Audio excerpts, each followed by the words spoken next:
No one would have expected, inside a neglected garden shed in the Hertfordshire countryside, would be planted the seed of something magical.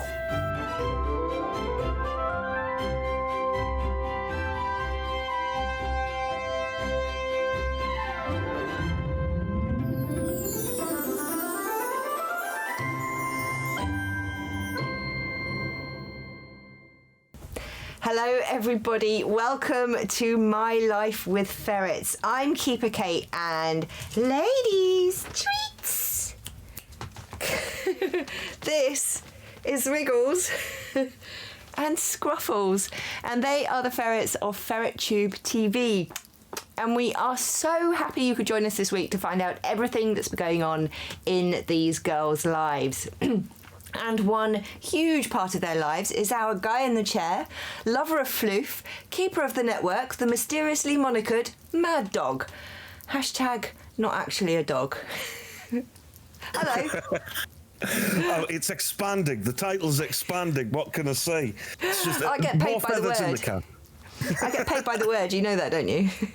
I do, unfortunately, and it's coming out of my pockets. So let's keep this one tight, shall we? This week. I'm running out of cash. I've got like 15p. I think I can manage that. How many words is that one? That's probably like 2. We'll make do. But how are you? You good this week? I am good. We've got some fantastic content coming up. I've thoroughly enjoyed my prep work for today. It was such a fun afternoon, and I'm raring to go. But we had other stuff happen as well, literally just before we went on air, like seconds. Yeah, absolutely. Oh, Scruffles has decided she's going to stash me.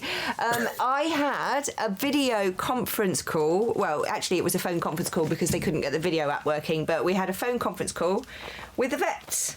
Come on then. So our vet Eve, I had a long conversation with him, spoke to him because obviously, as you know, the girls, I did Scruffles on the Pepto-Bismol for 2 weeks and she gained 1 gram each week, and then took her off last week and she lost 20 grams.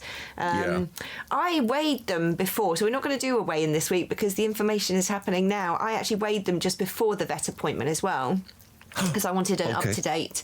And Scruffles has put on 19 grams. She's gone up to 675 grams. And Wriggles has put on nearly 50 grams. She is now at 876. Now, Wriggles has been eating a lot of the high calorie supplement that I've been trying to get Scruffles to eat. She's currently trying to eat me, but apart from that. So anyway, surprising sort of sudden blip in weight gain this week.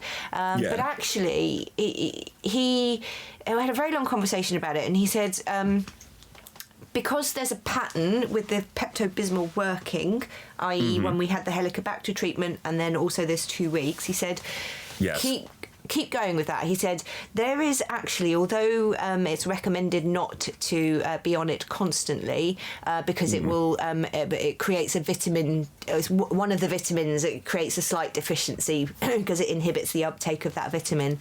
But he said that ultimately is not a problem compared with the blood in the poop, not putting on or losing weight rapidly. So he said, if it's working, he said, do it. So he said, you'll notice, he said, I strongly suspect that what you've got is a case of genetic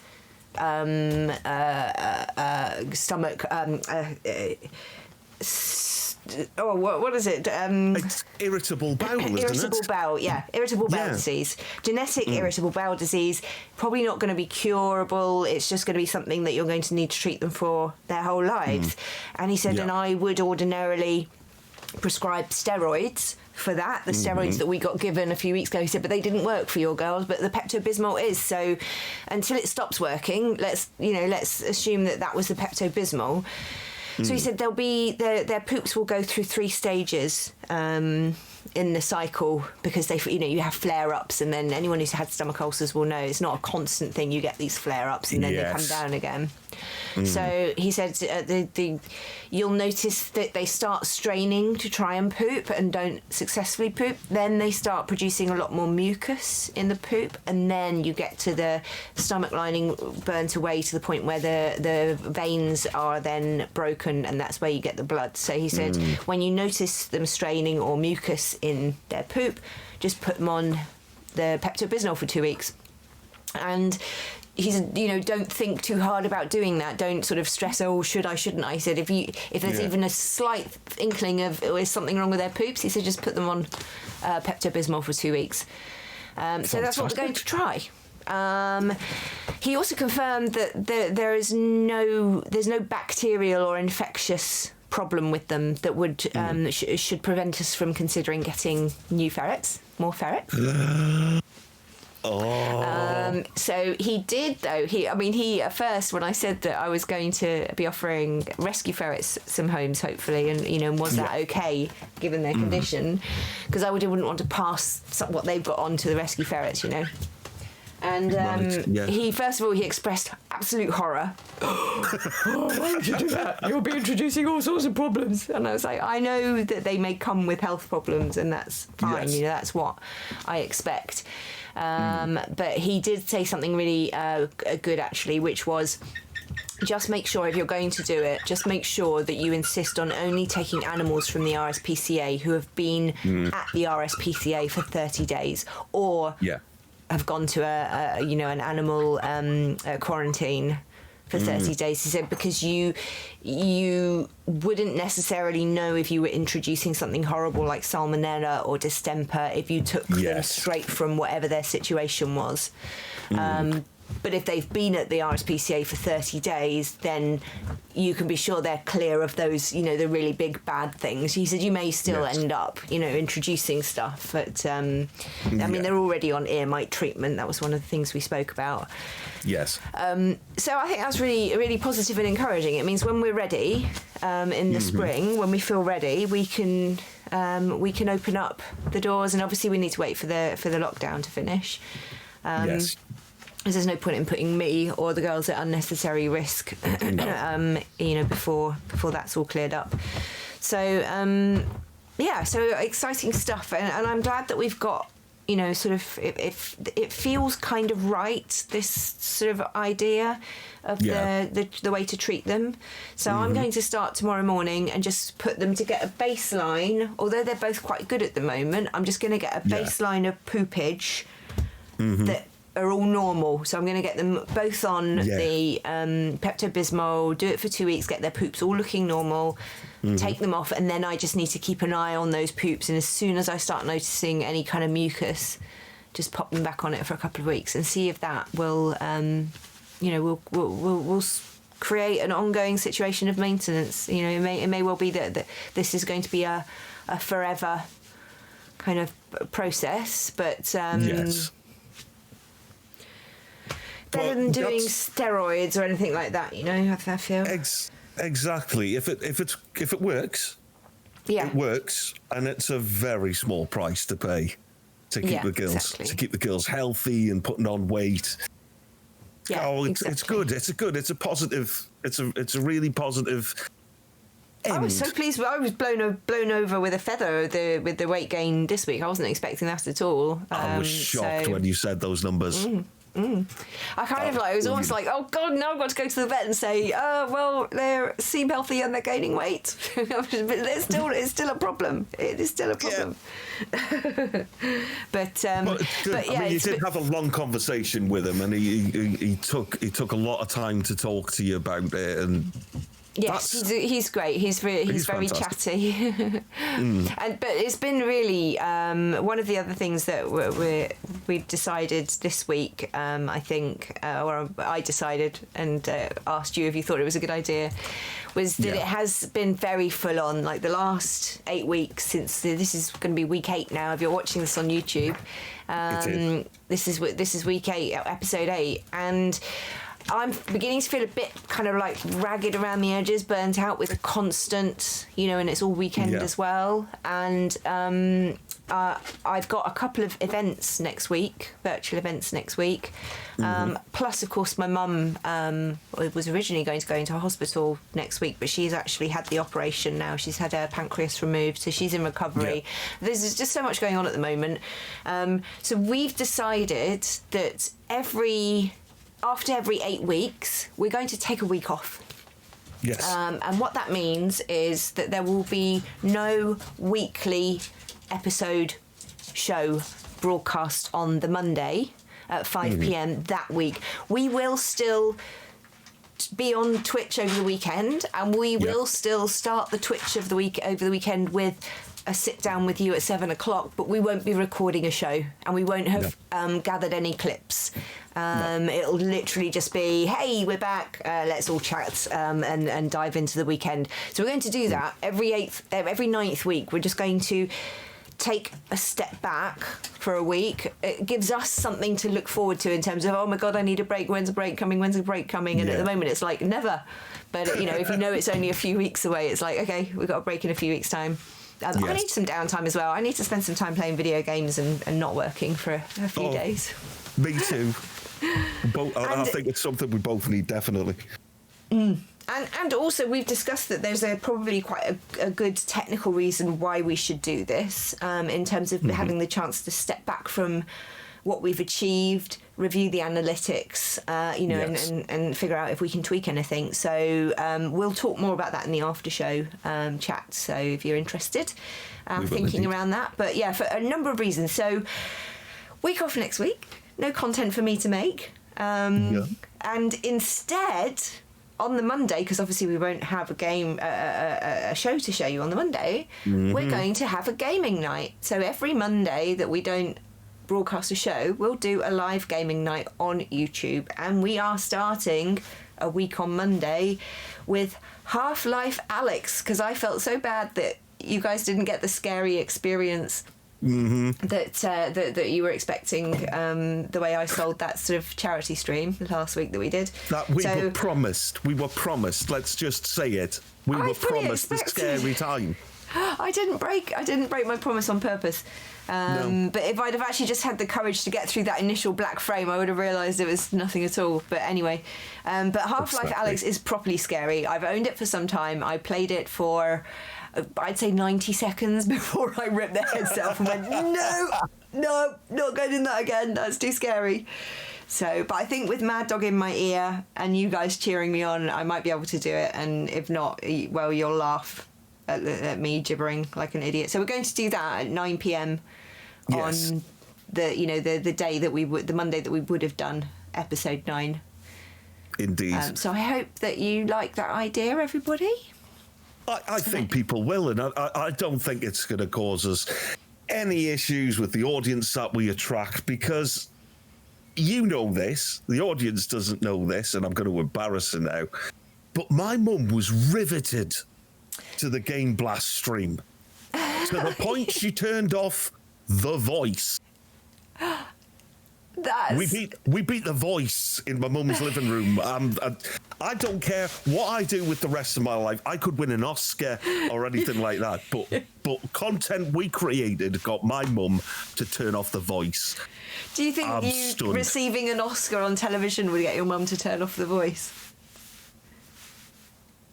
No, honestly, I don't think so. But maybe EastEnders, but not The Voice. No. Oh, well, I'm so glad she enjoyed it. And I had a lot of fun as well. And it is much easier sort of tackling those very scary... The problem for me with the really super scary VR is I take my headset off and I'm on my own, and it's normally nighttime, so it's dark, and it's just like, I just haven't got the courage. So, but if you want to make sure that you don't miss that, if you're watching on YouTube, don't forget to hit that subscribe button. It's just down below. And if you hit the notification bell as well beside it, then you will get a little pop-up in your inbox saying when we've gone live or posted new content, which of course we do all the time. So hopefully you will smash those buttons for us, and we will see you one night gaming, or when I'm being terrified of my own shadow playing Half-Life Alyx. I need to practice my spooky laugh. As usual tonight, when we finish, we're going to be flinging open the doors to our immense streaming. We were watching videos. There's a video the other day saying the biggest ferret enclosure ever, wasn't it? It's just like, nah. Yes. I think you'll find this is.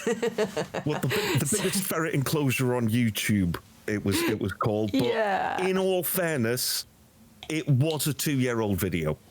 It was, but it would have fit. It would have fit in about a third of this space, wouldn't it? Anyway, it's huge. We've got 6 HD cameras, and sort of there's one outside on the external run, which is also very big, and it's got a sand pit. So we are here all weekend.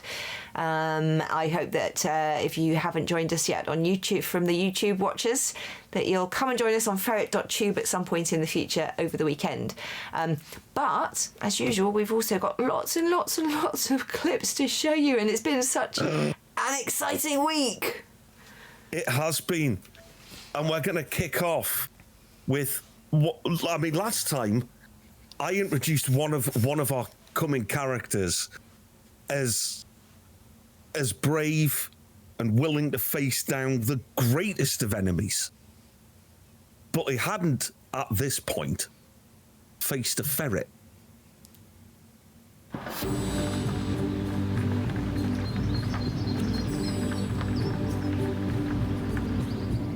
So this is ferrets versus squirrels, right?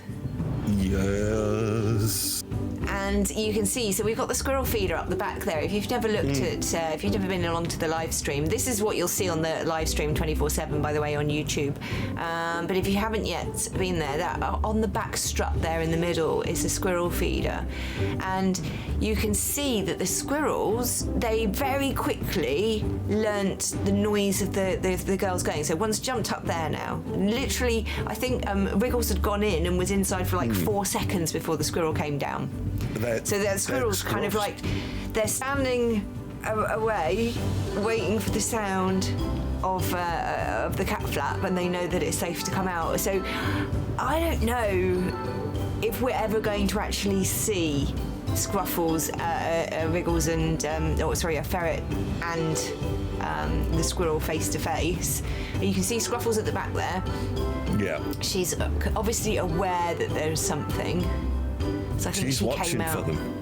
Yeah, she came out and it was on the feeder. So she's smelling all around.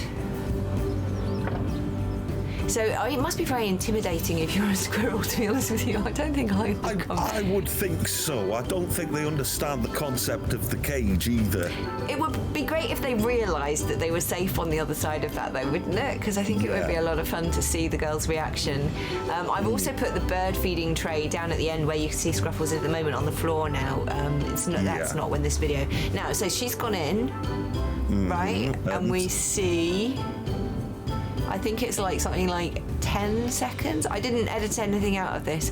There you go. Oh, so I've done some pointers on the thing. So Squirrel appears, and I was in the shed, right? So this was an amazing capture. Look. Wow, spider squirrel. It That's was Cyril. very suspicious of me filming, but it was like, I'm gonna have a nut. I'm gonna have a nut. Yeah, the pull of are they the walnut chips now, still? Look, see top right? Yeah. There's another squirrel coming down. So our squirrel that we're just watching is on the feeder still, and the other squirrel's coming down, and any minute now he's going to get scared off by it. So he's looking the wrong way, and then suddenly he realises. Yeah, comes in into. And off he goes. Oh. He is. He's out of it. Skitty. Very skitty.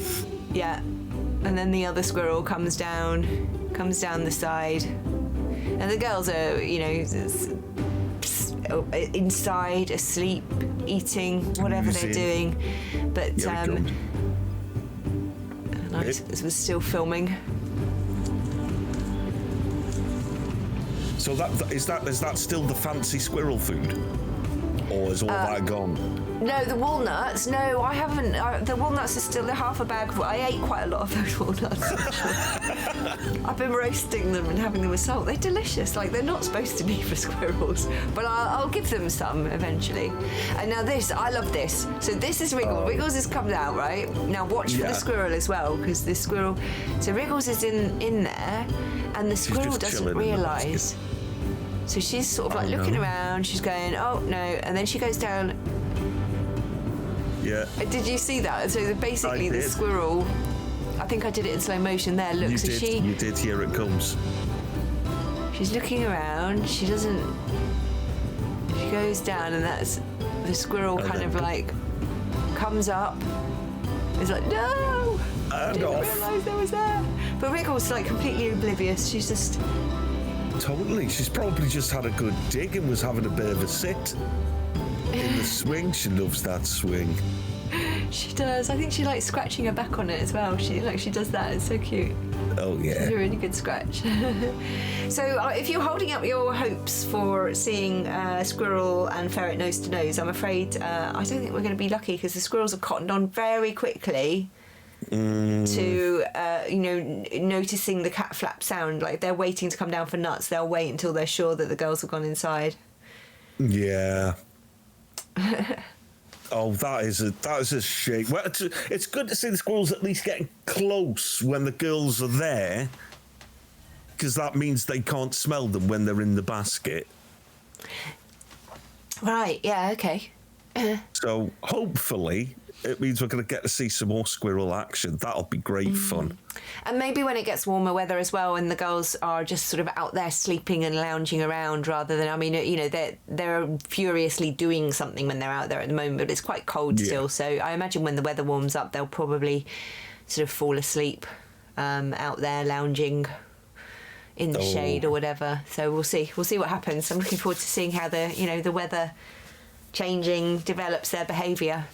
And I've noticed Scruffles has gotten a lot darker on her exterior coat round the back. She's getting it's really, there's lots of dark brown coming on there. She has. I don't know if that's to do with the problems that she's having, because I have heard about changing coat colour being a symptom of digestive problems. Like if you're feeding them the wrong things and stuff, it can cause a change in their coat colour.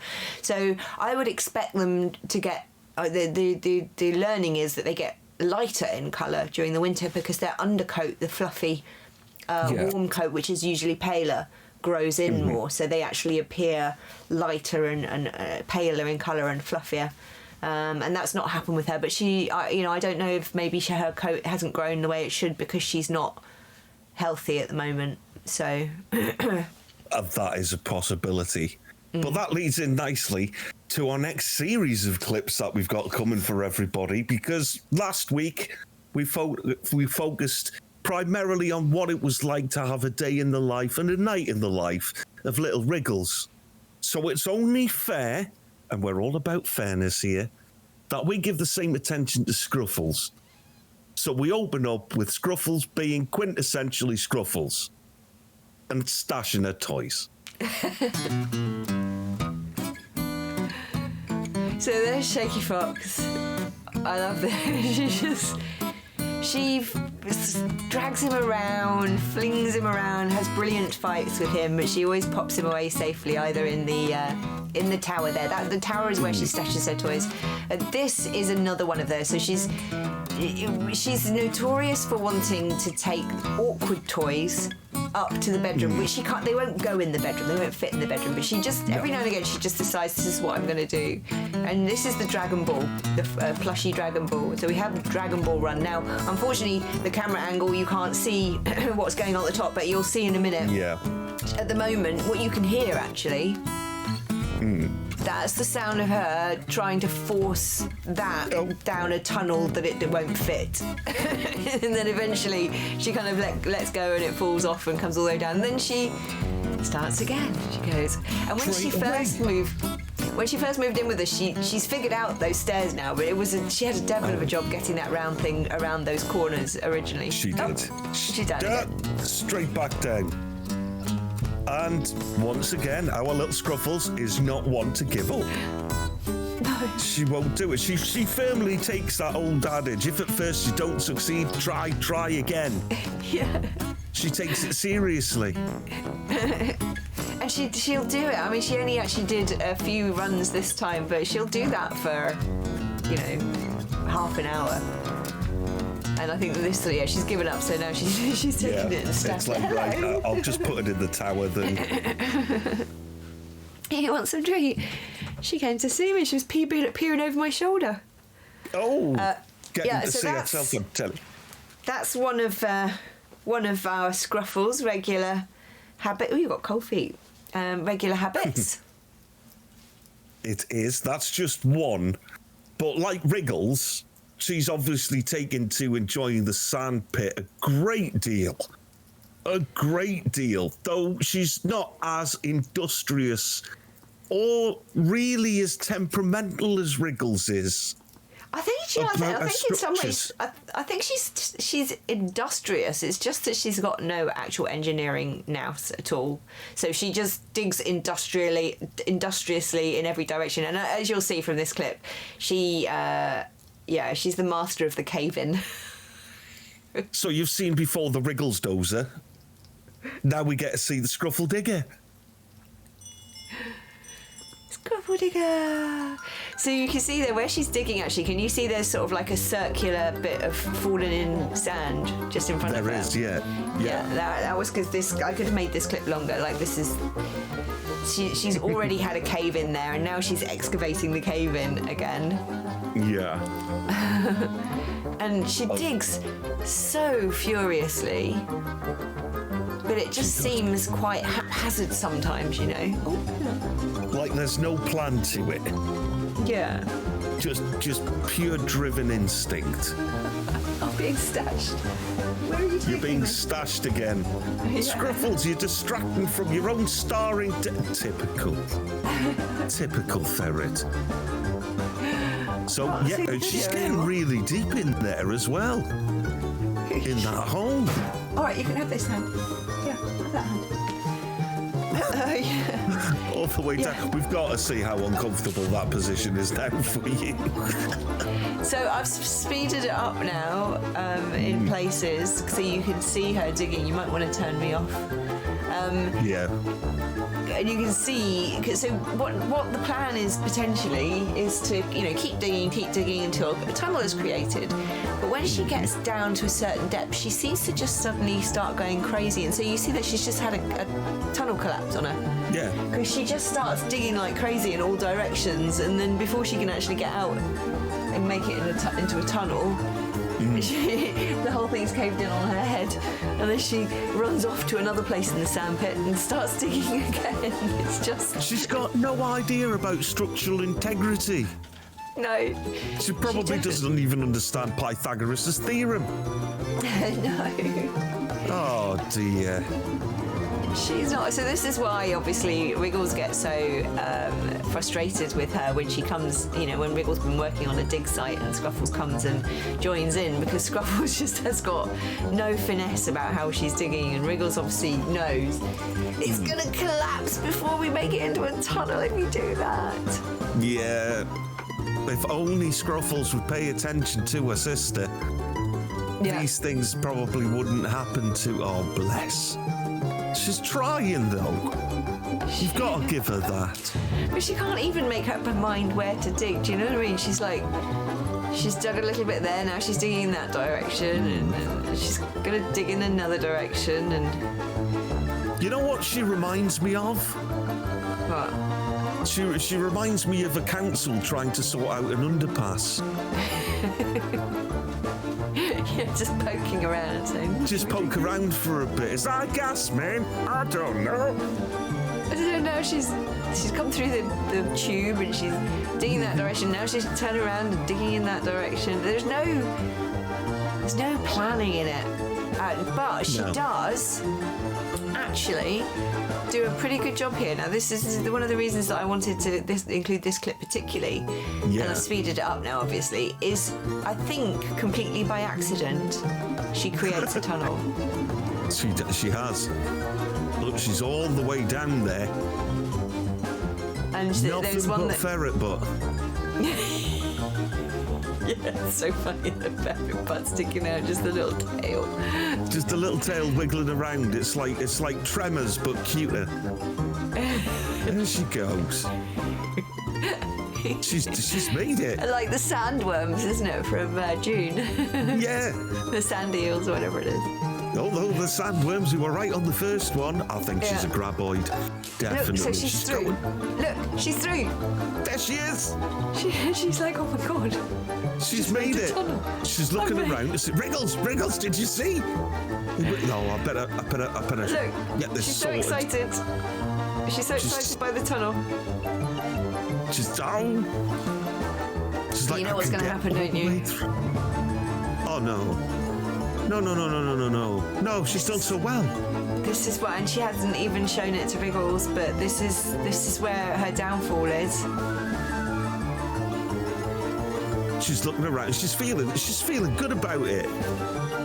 She's feeling good. That's a lap of victory, that is. She's managed to make a beautiful tunnel. Well, She just wants everyone to see. She's shouting for the squirrels. Hey, come and look at me tunnel. She should be proud of that. Rightfully, she should be proud of that. It's a good tunnel. It's a very good tunnel. Unfortunately, I think she's trying to now turn it into a shelter. Oh. Oh, dear. And she broke it. Oh, you see, she didn't understand the structural underpinnings. She didn't get the right kind of foundation built in. And she just tried to expand into a cavernous structure underneath the sand. It was bound. Wriggles would have told her that. Yeah. So such poor a shame. old Scruffles, but she does get very busy with digging out there, just like Wriggles does. So that's it's lovely to see. It is. It's fabulous. I think she's achieved something this week. She's gone above and beyond. So I think, like anyone who's worked hard, she well deserved a bit of a relax and a sit down and a chill out of an evening. Who wouldn't want to sit in their beautifully appointed external run and have a bit of a swing, in a hammock?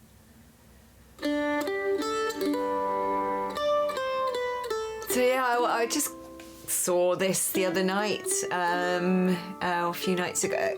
Excuse me, a few nights ago. And I just wanted to share it, really. It's only a short clip, but it shows a different side of Scruffles. We don't often see her sort of staying still long enough. But look at her slithering over that bed that's on there. Oh, yeah, that's one of the ones that the viewers bought that you opened last weekend as well, isn't it? Yeah, Stuart bought that one. That's the brown one. And Graham bought this pink one that's here behind me. Oh, it's just right for a Fluffnoodle snuggle. Yeah. She's so relaxed. She is. So totally chilled out. Just a nice little swing.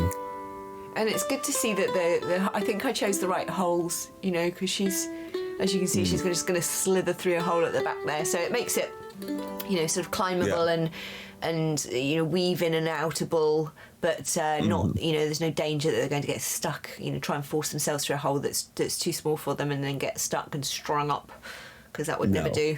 And it's nice to see she's taken to a stash box as well. Yeah. At the very end there, she went in. She's like, "That's my stash box. I'm going in. That's the way it's going to be." There's a couple of blankets in there as well that Annie sent over. So they've got a little bit of snuggle in there if they want to. I think it's still a bit too cold outside for them to want to sleep out there when they've got a nice warm spot here. But I think when it gets warmer, the weather gets warmer, they'll probably be out there a lot. More than likely. I know I would. It would be like putting a tent up in the back garden and pretending you're camping. Yeah. But you still get to go inside and use the loo and your mum makes you dinner. Yeah. The hardships of living wild in the back garden in suburbia. But that's her swinging in the chair. It's nice to see they're both giving that chair some use. I'm hoping when we get joined by more new cast members, as I like to think of them, that there's going to be like a pile of ferrets on the chair swinging backwards and forwards.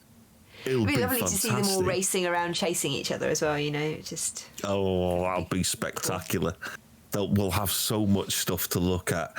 And what we've got to look at now is the girls performing another one of their little tricks that you've been teaching them. So Scruffles is much better at the tricks. She is. I think she's built particularly well for this one. So this is stand up and beg for a treat. And look at her. Look how good she is. And Wriggles comes along. Wriggles doesn't have the same kind of balance and, sort of... She uses her sister as a rest. She's like, I climb you. It's a proper meerkat sit, though, isn't it? Yeah. Yeah. I was a little bit off camera there, unfortunately, but yeah, they do a proper, and they couldn't do that at all initially. They were really wobbly, but they've definitely got a lot more balance with that. Stand up again, they fall. This next one is really fun. I think it's the next one. So Wriggles Scruffles just pushes her down. Her over. So Wriggles gets up and pushes her down.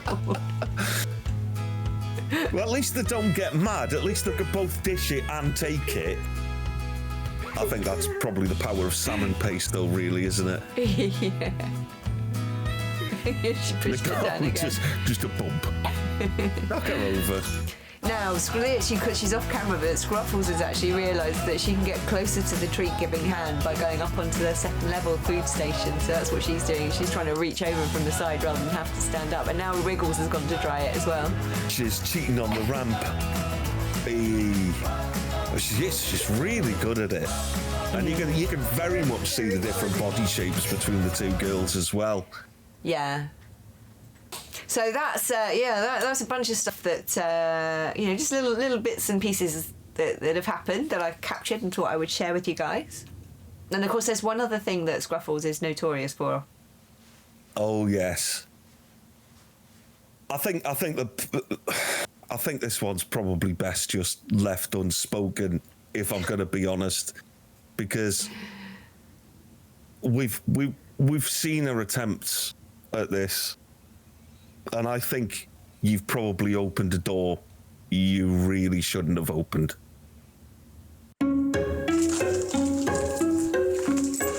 Oh dear. Yay! This little madam.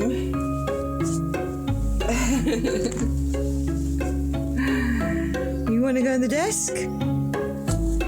Very well. Oh.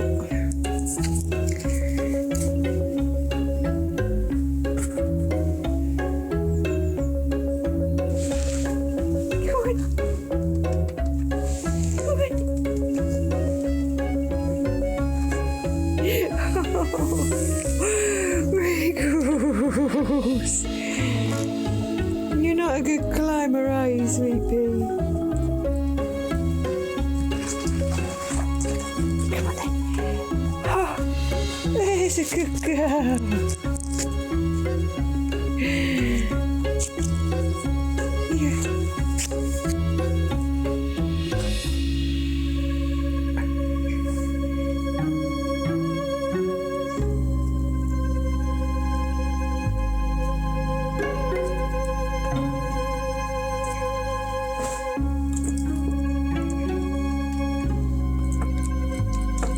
Don't steal the pencil.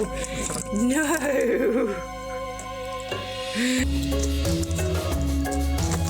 Oh. She's found the duck breast treats. Is she going to be able to get one out?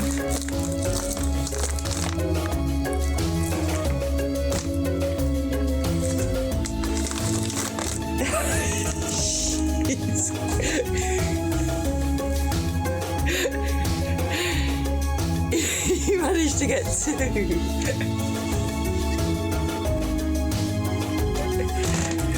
She's not sure what to do with her bounty.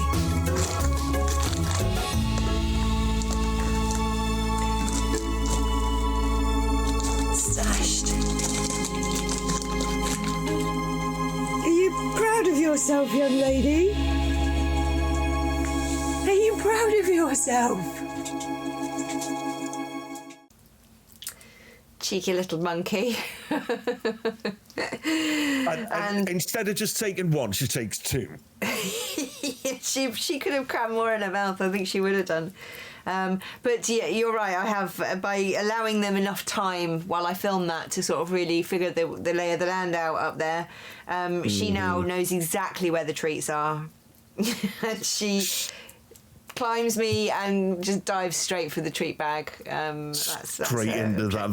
That's it. You've given her open access to duck jerky. Yeah. She's got salmon pate on the end of her nose now. It's out of reach of your tongue. Oh dear. Yeah, you might need to help her with that. Yeah, I've got it. So that's pretty much what it's like to be Scruffles, isn't it? Yeah, pretty much. A lot of bothering Wriggles, but obviously you saw that last week when we when we were looking at Wriggles' life. So you'll notice there's not quite so much bothering of Scruffles done by Wriggles. There isn't. No, Wriggles is trying to lead by example, I think. I think that's where she's going with it. She's like, look, if I just leave her alone, she might get it that she needs to leave me alone when I'm doing this. I don't think it'll go in, though. Scruffles isn't that kind of girl. No, I don't think so. So at the beginning of the show, we had a visit from some squirrels, but I always thought Cyril was very brave, if I'm going to be honest. I thought he was incredibly brave facing down the pigeon, not so much sharing some space and screen time with the girls, but there was a visitor the other night who I have to say is the bravest individual I have ever seen in my life. And it's not just because of where this individual managed to get, but the fact of the matter is that he is natural prey for our girls. Like, it would be really bad if they happened upon this visitor out there. It is. Ladies and gentlemen, I'd like to introduce you to the newest cast of FerretTube TV. I was going to call him Mighty Mouse, but I thought we'd get done by copyright, so I got clever. Ladies and gentlemen, Mortimer Mouse, the bravest little mouse in all of Hertfordshire.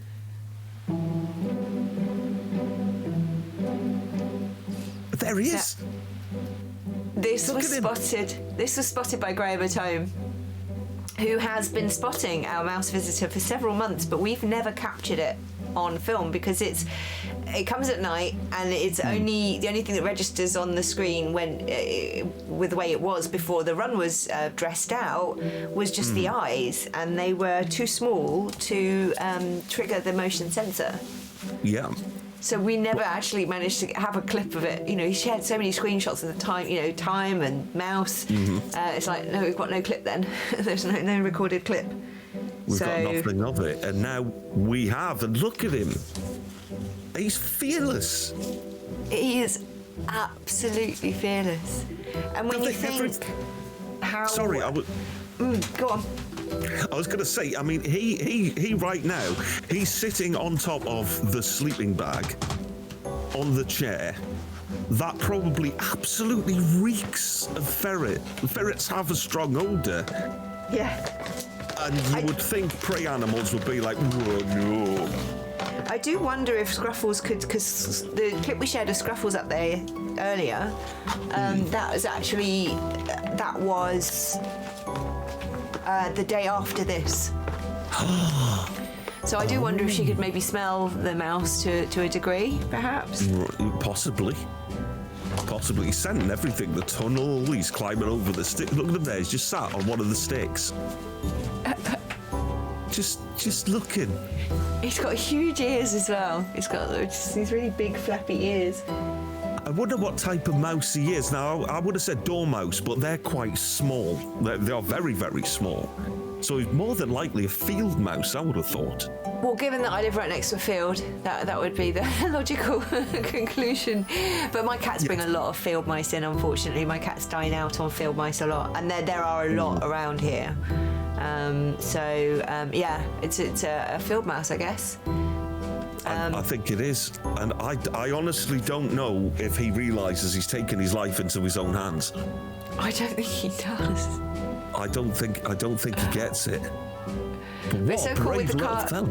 with that little bit of carpet underneath the macrame chair. That he shows up really well on that. Not so much the AstroTurf, but that carpet becomes white under the infrared. So he does. He stands out. He triggered the motion sensor finally. Hooray!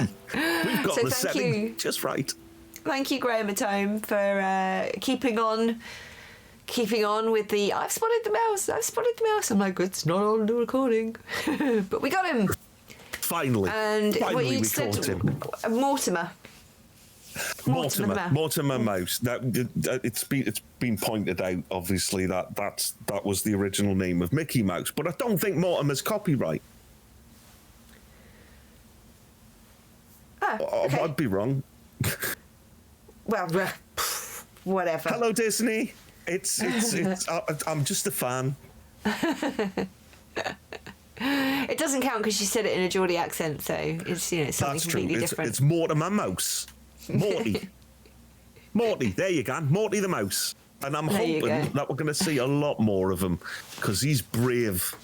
I hope we don't, to be honest with you, because it's only a question of time before the girls come across him, or he decides to bed down in the, he decides to make a permanent home in that sleeping bag or something, and then there'll be all sorts of trouble. And then we expand into FerretTube after dark. I don't think anybody wants to see a live mouse consumption on the stream. No, and I know I would certainly not be putting it into a package. And also, there are health issues as well, because obviously the wild mice pick up diseases and issues that we don't want them. That's why you have to worm cats regularly if they eat wild animals, because they can get, digest stuff that takes up residence in their stomachs, and the last thing we want to do is introduce more problems to these two. No, we've got it nailed. It's Pepto-Bismol all the way, little ones. Yeah, we'll see how it goes. So then we got a busy weekend this weekend. I had a bit of a mini kind of moment of, and so I decided to make something else in my ongoing quest for helping her to be more enthusiastic about eating. So we made bone broth last week, as you know. Well, I've got a different broth to try this weekend. That's coming up in the weekend clips in a moment. So if you want to find out what broth I made for them and how that works, then you'll have to keep watching. Ow! She bit my chin. I'd love to cut away at that point, but no, we're going to leave that one in. So, really, there's only one thing left to do. Wait and see what the girls get up to next. What we're going to do next, though, I'm super excited for this, because earlier in the week, a parcel arrived. I'm going to squash you. Wait out, squirrels. A parcel arrived. This is from Playpy. You need to keep your whiskers away from the sharp knife, though, this. Whiskers and toes. Whiskers and toes. This is... whiskers and toes. There we are. We did it. What's all this? Oh my god, they're numbered as well. I guess we start with number 1. What is it, girls? Stroopwafel! Unfortunately for you two, though, That's not ferret gift. Here's number 2. Number 2. This is Deece. Number 3. Magic Commander Ultra Pro 100 plus deck box with tray. Oh, Wriggles has found the bubble wrap. Little Miss Bubble Wrap. Number 4. Sleeve. That's 5. Jumpstart. Oi, what's this? Commander. You just opened your first Commander pre-constructed deck. That's 7. What's this? Pre-release. This is what we can call a pre-release kit. Open after 7. Encore. Just some extra basic lands for sealed deck. Framed. This is something for on your shed wall. Look out. All those ferret cards. Oh, that's brilliant. I love that. That's so nice. And finally, oh my god, this is us. Keeper Kate, Ferret Mum. Wriggles, Ball Enthusiast. Scruffles, Toy Hoarder. Oh my gosh. Wriggles, Ball Enthusiast. Partners with Wriggles, Toy Hoarder. What did she just steal? You stole it a piece. Oh, was it on your chin? She had that stuck on her chin. Wriggles. Playpea, that was so special. Thank you so much. I love it so much. And I am genuinely looking forward to playing Magic the Gathering with you in person. At some point, hopefully not in the too distant future. So thank you so much.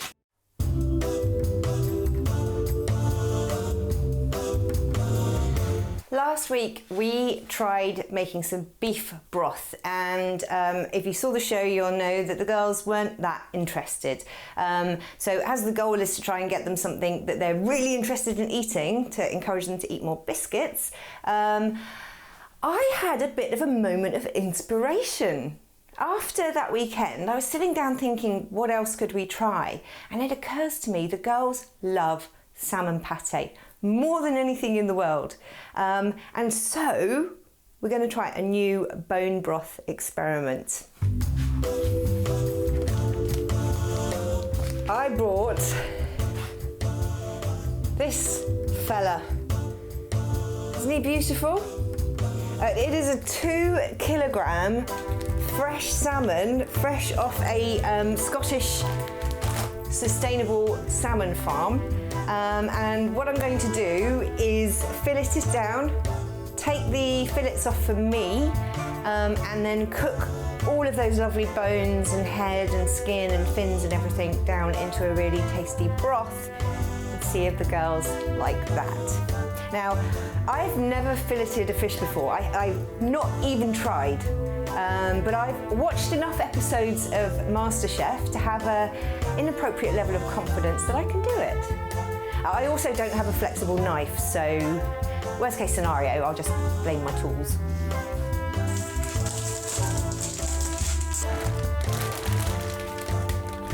Ugh.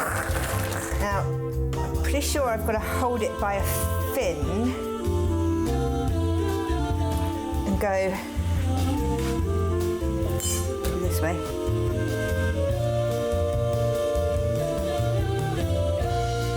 There's the fillet. So the fillet's really, that's the fillet there. So I want to come down this bone. So if I go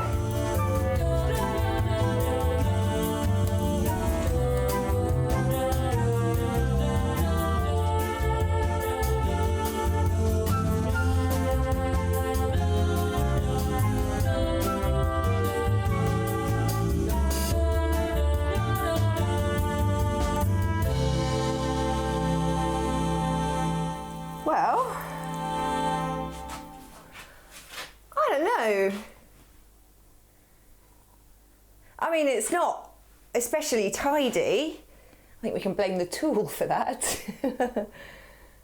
But it's a pretty decent job. There's a bit of flesh left on there, but I definitely got better. Let's see if fillet number 2 comes off better.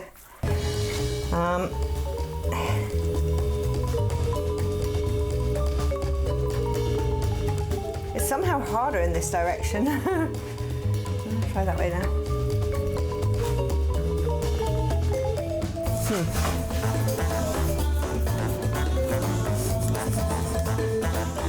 I am absolutely murdering this fish.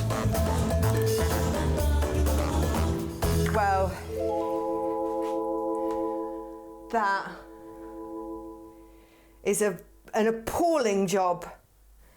But the good news is that we're going to take a little bit more of the flesh off there, just in loose bits, because I also, as well as trying the girls with some broth, I thought I'd cook up some, try them some raw, see if they want to eat it as a little extra treat as well.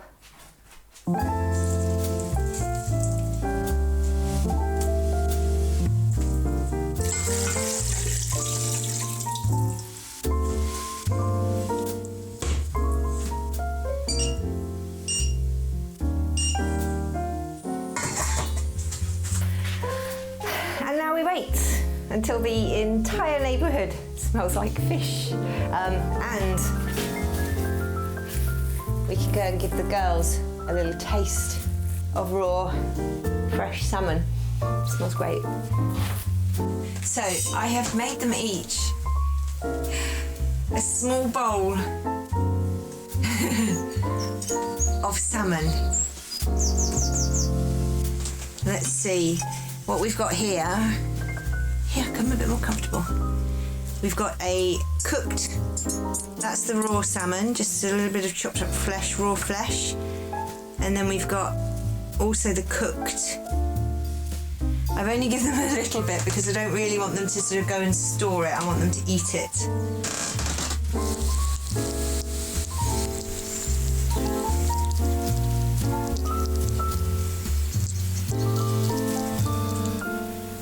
She is. She's eating that nicely. Come on then, Scruff. Yeah.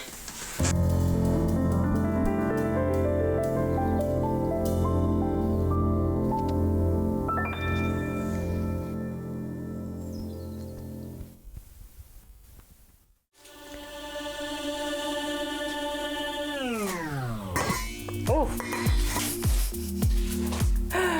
So I should probably turn the water down.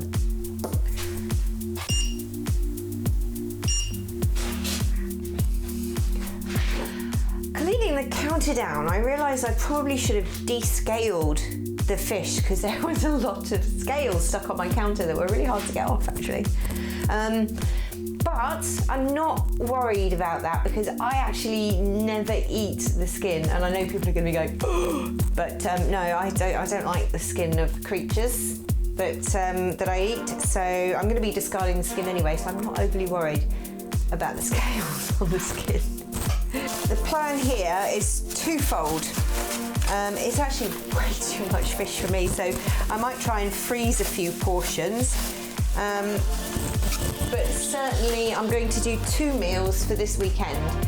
For today, I'm going to just cook it sort of en papillon with some lemon and dill, a bit of olive oil, butter, and then maybe put some lemon and dill sauce with potatoes and asparagus. And then I'm also going to marinate some in teriyaki marinade. And tomorrow night, I've got some sugar snap peas and some baby corn and some noodles, and we'll have a teriyaki salmon noodle. So these are actually cool. It's they're actually cosmetic Pixnor. Lots of different cosmetic tweezers, and I think these ones will be perfect for deboning our fillets. This is the most hope, this one. One tip I do remember from MasterChef is a bowl of water to get the little pin bones off your fingers more easily. So I need to feel all the way along here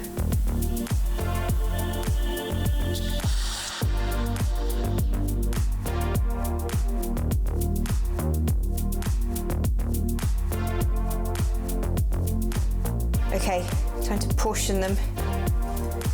They're not very thick, so I'm going to make them generously sized. Lemon juice, salt,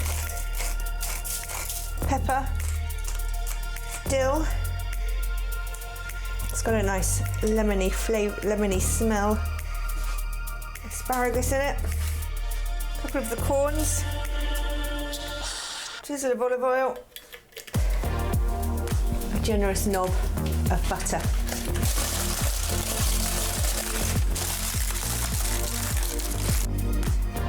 Now I've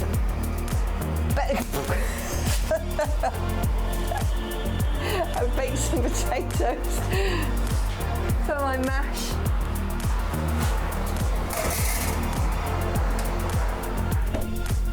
And that is only going to need about 20 minutes, I reckon. Right, there is really only one way to make mash, and that is from baked potatoes, not boiled. Also learnt that on MasterChef.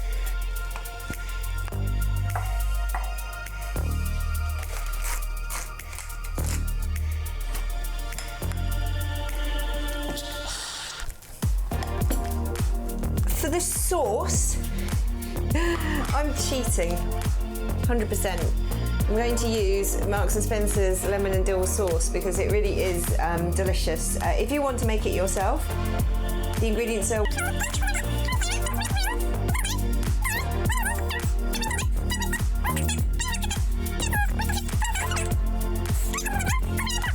and that, ladies and gentlemen, is why I bought a packet pre-made. It would have cost about 50 quid to buy all those ingredients. Anyway, it's quite delicious, and all you have to do is this. And pop it in the microwave.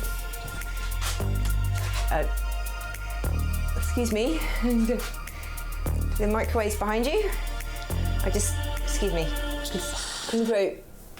Don't mind me. Oh.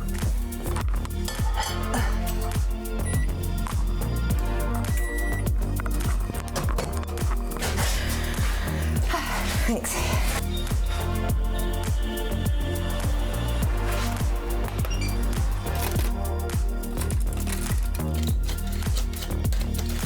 Yeah, I think that's cooked.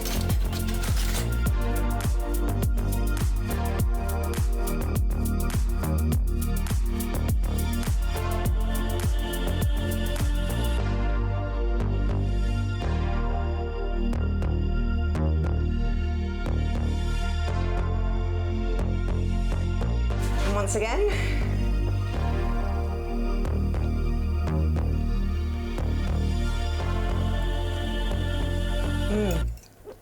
oh God, that salmon is from arrowfresh.co.uk. They are a Scottish sustainable salmon farm, and they sent it in the post, fresh out of the water.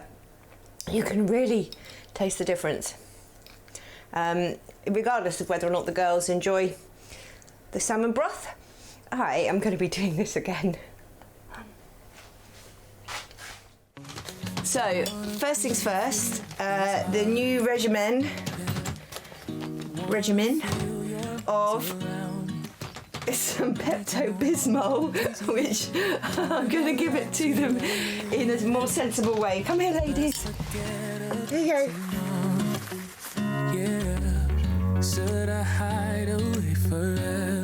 Here is what we produced. It is, there's actually a generous sort of amount of oily stuff at the top, but it's stayed actually liquid. It's completely cold, but it's stayed liquid. Just pure salmon, all the bones and everything and the water that we put in boiled down to this, a little bit more than this. So the first thing I want to do is see if they like it. And then we're going to see if they like it on their biscuit. Somebody's interested. Right, let's give this a go then. Ready? Here and there. Wriggles. It's almost like I can't stop. Can't stop. So for you. I always knew that this would happen. Yeah. You would find a new distraction. I need you more, need you here, more than I would like to admit. Try. Can we let go of tomorrow? Let me boop it. Yeah. You never break, you never lie. You never ever scared of the dark. I'm not the one who cries. I'm so afraid to be left behind. Think about you a lot. It's almost like I can't stop. Can't stop. Yeah. It smells really fishy. It smells of salmon. I don't understand why they're not eating it. She's not interested. It's almost like I can't stop. Can't stop. I spent so long doing that. Oh dear. And I have here, I put a bowl of their biscuits on to soak this morning in them, but I don't suppose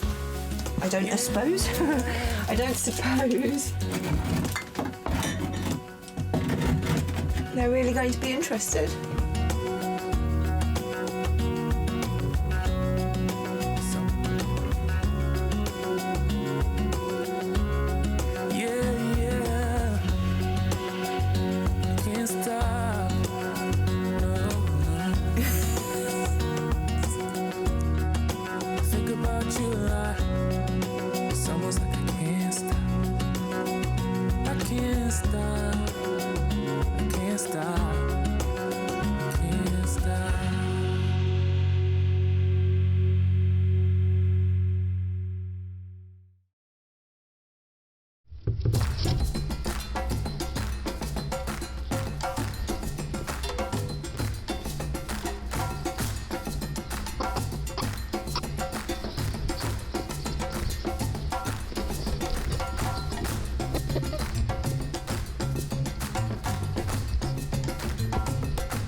That's all from us here at FerretTube TV.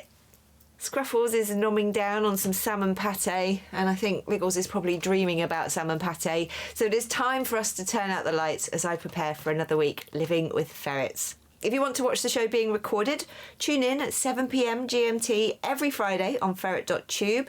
Of course, The Outside Run is on YouTube 24/7. And if the girls are asleep, we have new clips, ferret tips and tech guides going up almost daily. So make sure you hit subscribe and ring that notification bell so you know when we've posted something new.